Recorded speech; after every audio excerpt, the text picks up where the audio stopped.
जो लोग हमारी सरकार में बैठे हैं वही इसका आक्रमण कर रहे हैं। मैंने मीडिया की बात उठाई, राजनीतिक पार्टियों की जिम्मेदारी संविधान को बचाने की होती है, मगर मीडिया की भी जिम्मेदारी संविधान को बचाने की है, संविधान की रक्षा करने की है।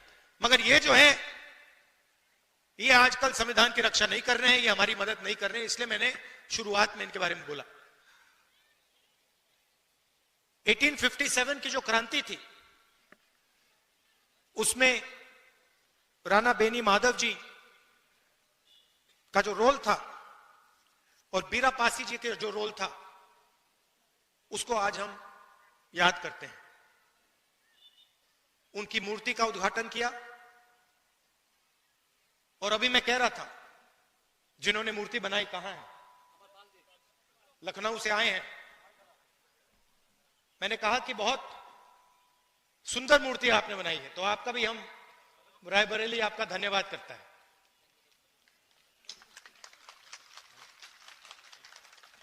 बैठिए।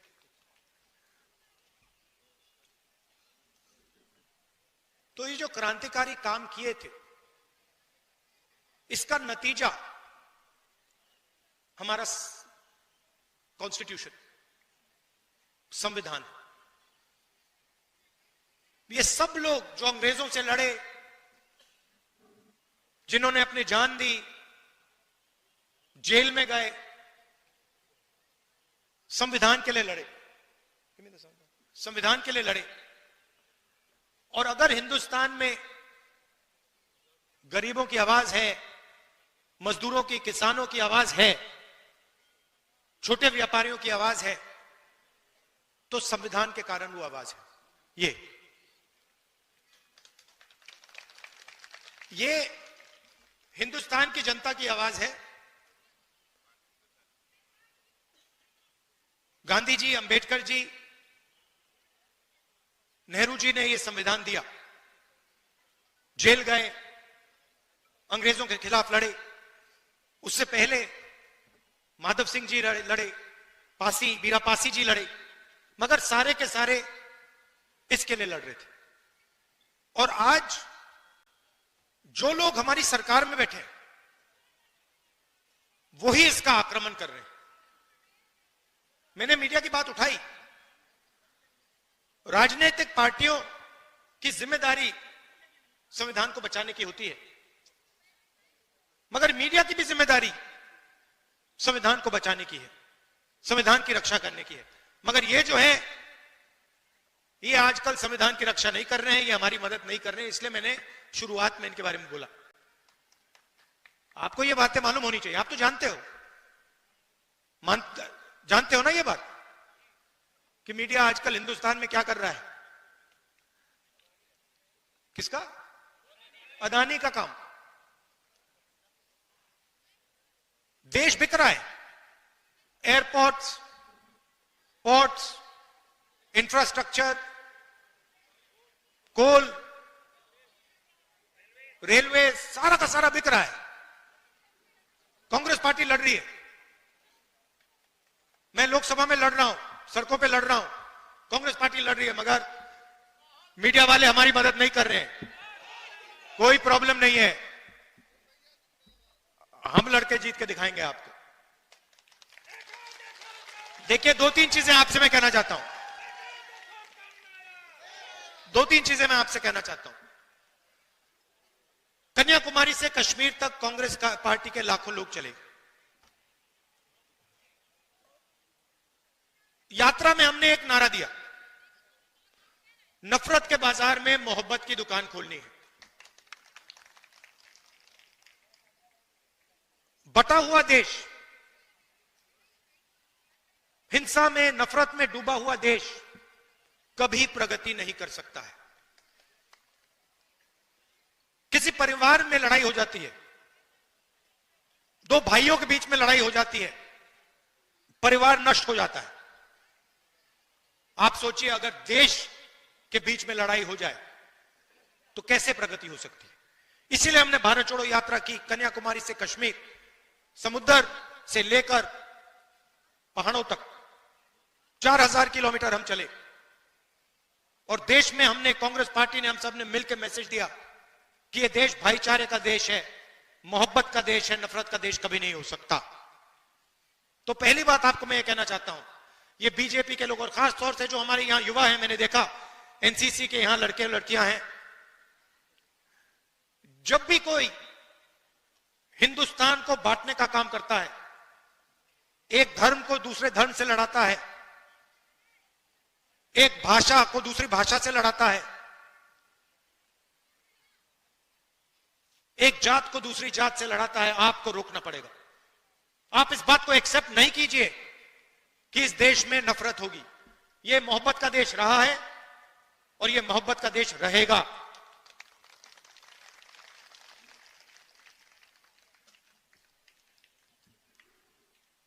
दूसरी बात, देश के सामने दो सबसे बड़े मुद्दे हैं। सबसे बड़ा मुद्दा बेरोजगारी। आज मैं युवाओं से बात कर रहा था, मैंने उनसे बोला, ऐसे टेंट में बात हो रही थी, मैंने उनसे पूछा, देखो, मैंने उनसे पूछा, देखिए आप लोग सब पढ़ाई कर रहे हो, आप डिग्री ले रहे हो, ठीक है, आपको डिग्री मिल गई, हाथ उठा के मुझे दिखाओ, आप में से कितने लोग सोचते हो कि आपको डिग्री के बाद रोजगार मिलेगा? 100 बच्चे थे, आपको मालूम है कितने युवाओं ने हाथ उठाया? एक ने।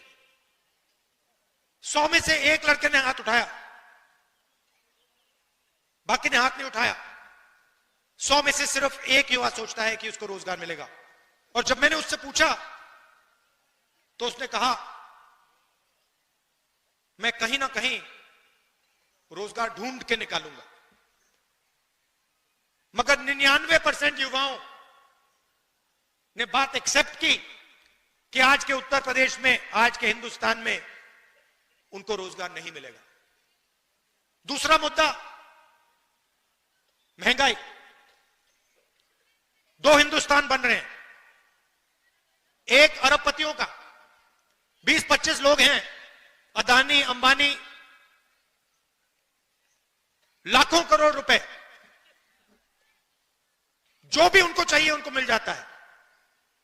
कोरोना के समय 1 लाख करोड़ रुपए का बैंक लोन माफ हुआ उनका, 16 लाख करोड़ रुपए उनके बैंक लोन माफ हुए हैं। और दूसरा हिंदुस्तान, आपका हिंदुस्तान, हमारा हिंदुस्तान, मेहनत का हिंदुस्तान, मजदूरों का, किसानों का, बेरोजगार युवाओं का हिंदुस्तान। हमें ये दो हिंदुस्तान नहीं चाहिए, एक हिंदुस्तान होना चाहिए। अगर वो सपना देख सकते हैं तो आपको भी सपना देखना चाहिए। ये नहीं कि अंबानी का बेटा, अदानी का बेटा जो भी सपना देखना चाहता है देखता है, और किसान का बेटा प्राइवेट यूनिवर्सिटी में मेहनत करने के बाद, लाखों रुपए देने के बाद रोजगार नहीं पा सकता। ऐसा हिंदुस्तान हमें नहीं चाहिए। यहां हम कैसे पहुंचे? नरेंद्र मोदी जी ने नोटबंदी करके, गलत जीएसटी लागू करके छोटे व्यापारियों को, स्मॉल मीडियम बिजनेस वालों को खत्म कर दिया है। यह पॉलिसी सिर्फ नरेंद्र मोदी जी की नहीं थी, यह पार्टनरशिप है। नरेंद्र मोदी जी ने और अदानी, अंबानी जैसे लोगों ने ये पॉलिसियां छोटे व्यापारियों को, किसानों को, मजदूरों को खत्म करने के लिए बनाई है। और नतीजा आपको दिख रहा है। उत्तर प्रदेश के युवाओं को रोजगार नहीं मिल सकता। अगर आपको रोजगार चाहिए, उत्तर प्रदेश में छोड़ दीजिए, हां तेलंगाना में, कर्नाटक में मिल सकता है, वहां जाके आप मजदूरी कर सकते हैं। मगर उत्तर प्रदेश में आपकी सरकार आपको रोजगार नहीं दे सकती है। और यह सच्चाई है, इस बात को एक्सेप्ट करना ही पड़ेगा। तो यह लड़ाई है। एक तरफ कहते हैं 400 पार, 400 पार के बाद हम संविधान बदल देंगे। हमने कहा हम देखेंगे कैसे संविधान बदलोगे तुम लोग। चुनाव के बाद मोदी जी ने संविधान यहां लगा दिया था।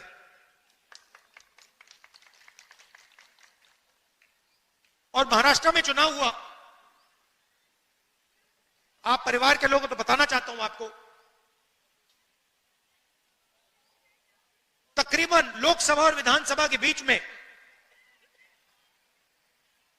तकरीबन 70 लाख नए वोटर आ गए। 70 लाख नए वोटर जिन्होंने लोकसभा में वोट नहीं दिया। हिमाचल प्रदेश की आबादी नए वोटर आ गए लोकसभा में, विधानसभा में, जादू से आए। हमने इलेक्शन कमीशन से पूछा, भैया ये समझाओ, ये 70 लाख लोग कहां से आए और हमें वोटर लिस्ट दो। इलेक्शन कमीशन ने आज तक जवाब नहीं दिया। मैंने पार्लियामेंट में बोला, पब्लिक मीटिंग में बोल रहा हूं कि हमें आंकड़े चाहिए।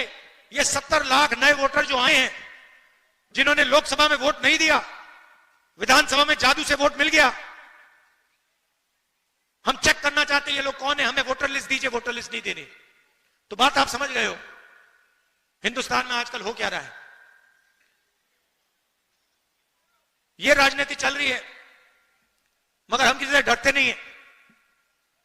कांग्रेस पार्टी विचारधारा की पार्टी है और हमारे सब जो कार्यकर्ता हैं, आप लोग बब्बर शेर, आपके खून के अंदर हमारी विचारधारा है।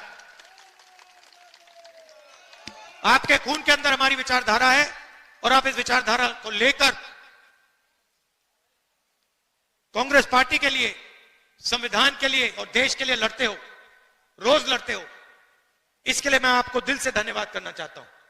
आपने लोकसभा के चुनाव में मेरा पूरा समर्थन किया, उसके लिए मैं आपको, रायबरेली की जनता को और आप सबको दिल से धन्यवाद करना चाहता हूं। और जो भी आपके मुद्दे हैं,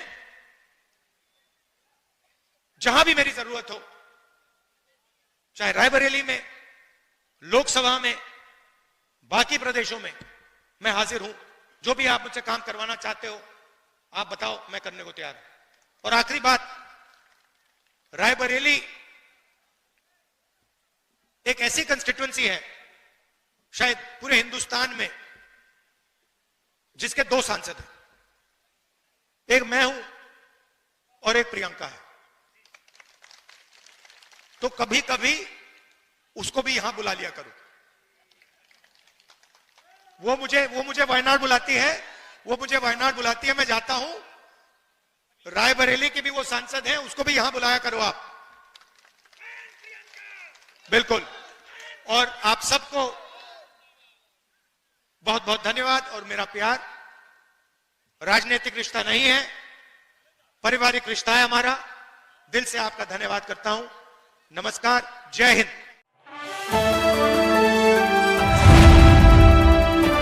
द इंडियन खबर, सच आपके सामने।